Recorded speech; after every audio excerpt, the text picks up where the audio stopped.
Hey guys, welcome back to my YouTube channel. तो आज हम पोथ सीरीज को फिर से कंटिन्यू करने जा रहे हैं। तो जैसे कि हमने प्रीवियस एपिसोड में देखा था, डिस्ट्रक्शन है इवेंटेड बोलता है कि रिसेंटली 3 ह्यूमन वेंटेड्स मारे गए हैं और new crown of destiny appear हुई है। तो हम लूजेंग को डिवाइन डेस्टिनी क्यों नहीं कैरी करने देते? पैट्रियच बोलते क्या डिवाइन डेस्टिनी? तो एपिसोड नंबर 371 की स्टार्टिंग होती है। डिस्ट्रक्शन है इवेंटेड लूजेंग की तरफ देखता है और बोलता है लूजेंग के पास कोई भी डेस्टिनी नहीं है और इसकी स्ट्रेंथ है वो अकेले है इवेंटेड्स को राइवल करती है। अगर वो सक्सेसफुली एक डेस्टिनी को कैरी करेगा तो वो कितना ज्यादा स्ट्रॉन्ग बन जाएगा। मुझे पता है कि वो जो फेक सेंट्स हैं वो कोई भी ओपोनेंट नहीं रहेंगे फिर इसके। एक हेवन इवेंटेड बोलता है अच्छा आइडिया है, अगर ऐसी बात है तो हम उन्हें जल्दी भगा पाएंगे। पैट्रियच बोलता है नहीं। डिस्ट्रक्शन हेवन इवेंटेड बोलता है क्यों नहीं? दूसरा बोलता है हाँ क्यों नहीं। पैट्रियच बोलता है कि अगर कोई मार्शल आर्टिस्ट डेस्टिनी को कैरी करता है और हेवन इवेंटेड बन जाता है तो उसके पास कोई भी पॉसिबिलिटी नहीं होती यूनिवर्स को लीव करने की। अगर हम ऐसे लूजेंग की इस तरह से हम लूजेंग के रास्ते को कट कर देंगे गॉड डोमेन में जाने के लिए, वो अपनी अपॉर्चुनिटी को यहाँ पे खत्म कर देगा। वो सेंट से फाइट नहीं कर पाएगा और सेंट होल से, इससे बहुत बड़ी प्रॉब्लम पड़ जाएगी हमारे ऊपर। डिस्ट्रक्शन हेवन इवेंटेड बोलता है तो अब हम क्या करें? जिंगवी वहां पे आ जाता है और बोलता है मेरे पास एक आइडिया है। सभी उसे ग्रीट करते हैं। जिंगवी लूजेंग के पास आता है और बोलता है लूजेंग क्या तुम्हारे पास अभी भी वो क्राउन ऑफ डेस्टिनी है? लूजेंग सोच रहा होता है अच्छा वो क्राउन ऑफ डेस्टिनी जो मुझे एबिसिस ऑफ रिइंकार्नेशन में मिला था,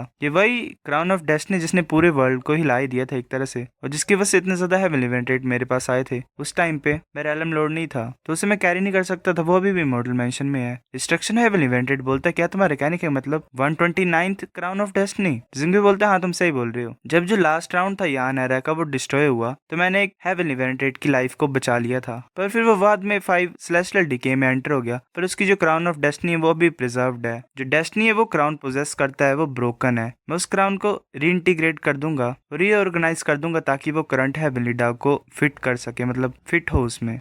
फिर तुम उसे कैरी कर सकते हो बिना मतलब हेवनली वेनेटेड बने एक तरह से। बस सिंपली तुम्हें कोई इफेक्ट नहीं पड़ेगा उससे, तुम जा सकते हो फिर वर्ल्ड के बाहर, फिर भी इससे तुम इस यूनिवर्स में नहीं फंसे रहोगे। यही तुम्हारे फादर ने प्लान बनाए थे। लूजिंग बोलता है अच्छा सी बात है, तो मैं उस क्राउन ऑफ डेस्टिनी को लाता हूँ। लूजिंग इमॉर्टल मैंशन में आ जाता है और उस क्राउन ऑफ डेस्टिनी को पकड़ लेता है। लूजिंग ने जैसे वो क्राउन ऑफ डेस्टिनी पकड़ी होती है तो जो पूरा हेवनली डा होता है वो वाइब्रेट करने लग पड़ता है। एक हेवनली वेनेटेड बोलता है किस तरह की डेस्टिनी है लूजिंग पाएगा। लूजिंग उसे बाहर ले आता है। लूजिंग बोलता है ये है। जिंग भी बोलता है कि ठीक है अब स्टार्ट करते हैं। डिस्ट्रक्शन हेवनली वेनेटेड देख रहा होता है उसकी तरफ और सोच रहा होता है जो क्राउन ऑफ डेस्टिनी है मेरे को फैमिलियर क्यों लग रहा है, ये मैंने कहाँ पे देखा था। डिस्ट्रक्शन हेवन इवेंटेड बोलता है यूनिवर्स पिरामिडल के उससे बना होता है। जो डिवाइन विल टाओ की वो 8 डायरेक्शन को कंट्रोल करती है। लूजेंग अब हेवनली डेस्टिनी को कैरी करता है। वेल एक लाइट लूजेंग के ऊपर पड़ती है। लूजेंग की आइज क्लोज होती है। लूजेंग फिर आइज को ओपन करता है। एक मार्शल आर्टिस्ट बोलता है लूजेंग किस डेस्टिनी को तुम कैरी करते हो? लूजेंग अपने ऊपर देखता है, एक लोटस टाइप अपेयर हो जाता है ब्लू कलर का। एक मार्शल आर्टिस्ट बोलते है तो ज्यादा स्ट्रेंज है, ग्रेट एक्सपेंस लोटस क्यों अपेयर हो रहा है अभी? क्या इसका मतलब लूजेंग भी सेम हेवनली डेस्टिनी को कैरी करता है जैसे कि ओल्ड पैट्रियार्च की थी? डिस्ट्रक्शन हेवनली इवेंटेड बोलता है मैं समझ पा रहा हूँ। जो ग्रेट एक्सपेंस डिवाइन पाथ है वो बेस्ट डिवाइन पाथ है इंटरनल वर्ल्ड्स को कंस्ट्रक्ट करने के लिए। जो ग्रेट एक्सपेंस लोटस है वो बिल्ड कर सकता है और सील कर सकता है इंटरनल वर्ल्ड को। इसी तरीके से जो लूज आउट था उसने चाहे हैवी इंजरीज को सफर किया हो पर उसके इंटरनल वर्ल्ड में कुछ भी फर्क नहीं पड़ा, वो सही है। जो रीजन है ये स्ट्रॉन्गेस्ट हेवनली डेस्टिनी है ग्रेट एक्सपेंस वर्ल्ड में, वो इसीलिए क्योंकि इसकी पावर वर्ल्ड खुद देता है। तुम almost all the power use कर सकते हो इस यूनिवर्स की। तुम्हें इसमें सेंट का अप्रूवल लेने की कोई जरूरत नहीं होती है। वेल नॉर्मली तुम यूनिवर्स को कंट्रोल कर सकते हो इस बिना सेंट की परमिशन के। डिस्ट्रक्शन हेवनली इवेंटेड सोच रहा होता है लूजेंग का internal world normal martial artist से डिफरेंट है। अगर उसे ग्रेट एक्सपेंस लोटस डायरेक्टली दे दिया तो ये बेनिफिट ही करेगा उसे, और ये लूजाओ का लॉन्ग टर्म प्लान ही है। लूजेंग के हाथ में वो लोटस अपेयर हो जाता है। डिस्ट्रक्शन हेवनली इवेंटेड बोलता है अब तुम और भी ज्यादा हायर ग्रेड और कॉम्प्लिकेटेड इनर वर्ल्ड क्रिएट कर सकते हो क्योस की और ग्रेट एक्सपेंस लोटस की हेल्प से। इस करंट या नारा में नहीं कैरी कर रहे हो उसे,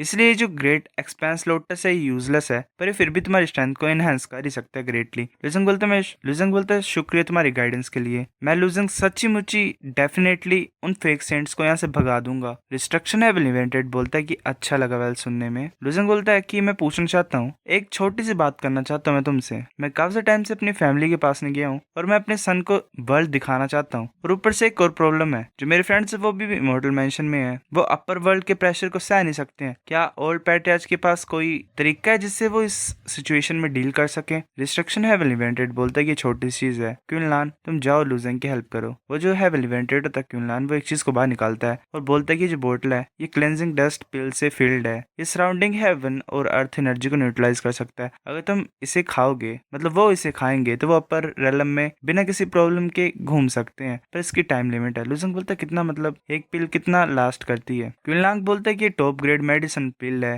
ये 300 ईयर्स तक रह सकती है। लुजंग बोलता है तो कुछ ज्यादा ही लंबा टाइम है, शुक्रिया तुम्हारी हेल्प के लिए। फिर ऐसे लुजंग उन्हें बाहर ले आता है। लुनियन बोल रहा था वाओ ये तो चोंगजाओ माउंटेन है, मैंने सिर्फ बुक्स में देखा था।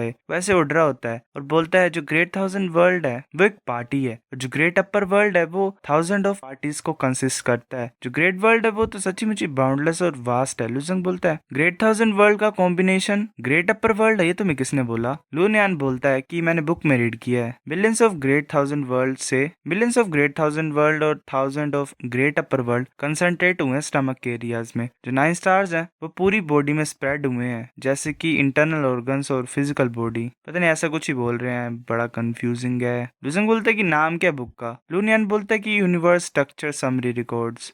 निंग बोलते कि तुम इसके फादर हो, पर तुम अपने सन के सामने इतनी बेवकूफी वाली हरकतें क्यों कर रहे हो? लुजंग बोलता है वेल, लुजंग हंसता और बोलता है ये ठीक है, ये अच्छा है इसी के लिए। फिर वो ऐसे उड़ रहे होते हैं। लुनियन बोलता है मोमो डैड, मैं इस सिटी में जानना चाहता हूँ। निंग और लुजंग एक दूसरे की तरफ देखते हैं और बोलते हैं कि चलो हम भी चलते हैं। फिर हमें टेम्परेरी हेडक्वार्टर्स का सीन दिखाई देता है, फेक सेंट्स का। अल्ट्रा हेवनली वेनेटेड बोलते कि मोही तुमने कैसे उस ह्यूमन रेस के डाउजिस को भागने दिया? वेल अपनी आंखों के सामने तुम अपनी ड्यूटी को नहीं निभा रहे हो। मैं मैसेज को सेंड कर दूंगा यूनिवर्स ऑफ ग्रेट एक्सट्रीमिटी में कि तुमने क्या किया है। मोही बोलता है कि उस दिन तुम भी इतनी दूर नहीं थे 7 एब्सोल्यूट ग्रेट वर्ल्ड में। तुम बोल रहे हो कि मैं लुजेंग को भागने दिया, तो तुम क्यों नहीं वहां पे आए? तुमने खुद क्यों नहीं लुजेंग को पकड़ा? दूसरा बोलता है कि अल्ट्रा हेवनली वेनेटेड तुम्हारी जो जजमेंट है वो कुछ ज्यादा बेकार है। अगर उस दिन तुम वहां पे होते तो तुम भी कुछ नहीं कर पाते। दूसरा बोलता है हेवनली वेनेटेड कि हाँ उस बच्चे के पास स्पेस मैजिक ट्रेजर था, वो कुछ ज्यादा एक्स्ट्राऑर्डिनरी है, एक ट्रू गॉड भी उसे तोड़ नहीं पाता, और मुझे लग रहा है वो इमोर्टल मेंशन है, वो गॉड डोमेन का एक आर्टिफैक्ट है। अल्ट्रा हेवनली वेनेटेड बोलता है कि तुम्हें पता ही है जब से लुजेंग इस यूनिवर्स में वापस आया है तो इस यूनिवर्स का पोटेंशियल फिर से इंक्रीज हो रहा है और वो उनकी साइड ले रहा है। इसी वजह से हमें अलग अलग हमारे ऊपर प्रॉब्लम्स आ रही हैं, जैसे कि हमारे ऊपर फॉलिंग स्टार गिर जा रहे हैं, स्पेस स्टॉर्म्स आ रहे हैं, थंडर गिर रही है। ये सब कुछ पोटेंशियल की वजह से हो रहा है। मोही बोलता है कि जितना ज्यादा स्ट्रॉन्गर यूनिवर्स का पोटेंशियल होगा उतनी ज्यादा प्रॉब्लम्स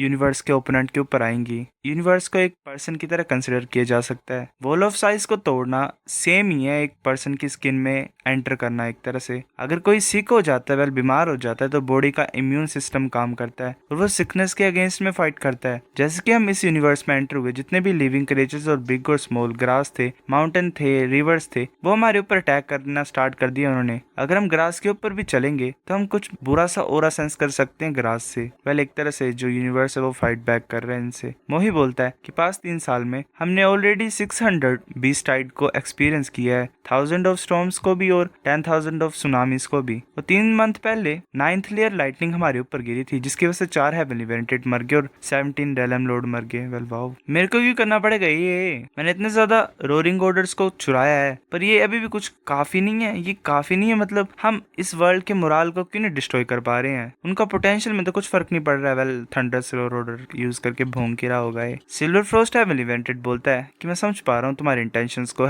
योर हाइनेस, पर ये ज्यादा अच्छा नहीं होगा अगर हम बात करेंगे और एक्शन नहीं लेंगे। तो अगर हम उन्हें नीचे गिराना चाहते हैं तो हमें उन्हें पंच मारना पड़ेगा जोर से। हम रोरिंग ऑर्डर्स को यूज कर सकते हैं छोटी बैटल्स को इनिशिएट करने के लिए, और हम फिर चूज कर सकते हैं किस बिग रेलम में हमने फाइट करनी है। वाले एक तरह से कंपटीशन टाइप। इस तरह से हम टेंशन को क्रिएट कर सकते हैं कॉन्स्टेंटली ह्यूमन रेस के साथ फाइट करने से भी, और डाउजिस को फाइट कर सकते हैं। मोही बोलता है कि वो जो डाउजिस है वो इस यूनिवर्स में वापस आ गए हैं और वो भी छुपे हुए हैं। तुम्हें क्या लग रहा है वो ऐसे स्टेज में वापस आएंगे? और सेम चीज हम हेवनली वेनेटेड को बोल सकते हैं, वो भी छुपे हुए हैं। तुम्हें क्या लगता है अगर मैं बैटल इन्विटेशन दूंगा तो वो आएंगे, रिस्पॉन्ड करेंगे? फ्रोस्ट हेवनली वेनेटेड बोले तुम चिंता करने की कोई जरूरत नहीं है, योर हाइनेस सब कुछ प्रिपेयर है। पहली बात जो बैटल है वो थॉटलेस गॉड ग्रेट वर्ल्ड के एज पे होगा, ताकि हम फेयरनेस दिखाएं। और ऊपर से बात यह है कि वो मोमेंटम गेन कर रहे हैं। वेल उनका पलड़ा ज्यादा भारी है, अगर वो रिट्रीट करेंगे इस टाइम पे तो उनका मोराल कम होगा और पोटेंशियल इस वर्ल्ड का डिक्रीज हो जाएगा। अगर हम मूव को लेंगे, वेल करेंगे, तो उन्हें एक्सेप्ट करना ही पड़ेगा, चाहे वो किसी मेथड को चूज करे। जो फाइनल रिजल्ट है वो फेलियर और डिफीट ही है। तुम्हें कैसा लगता है मेरा प्लान? मोही चुप होता है, फिर बोलता है कि सिल्वर फर्स्ट हेवनली वेनेटेड तुम्हारा जो प्रपोजल है वो अच्छा है, चलो इस प्लान को धीरे धीरे स्टार्ट करते हैं। वो ब्लोइंग बैच को निकाल लेते और बोलता है लुजेंग तुमने कुछ दिन पहले कुछ ज्यादा बड़ी स्टेटमेंट की थी ना कि तुम ह्यूमन रेस को रिप्रेजेंट करते हो और तुम मेरे सेंट रेस के ऊपर अटैक करना चाहते हो। मैं तुम्हें एक चांस देता हूँ, मैं मोही वेट करूंगा तुम्हारा age of thoughtless god great world में। एक मार्शल आर्टिस्ट बोलता है कि क्या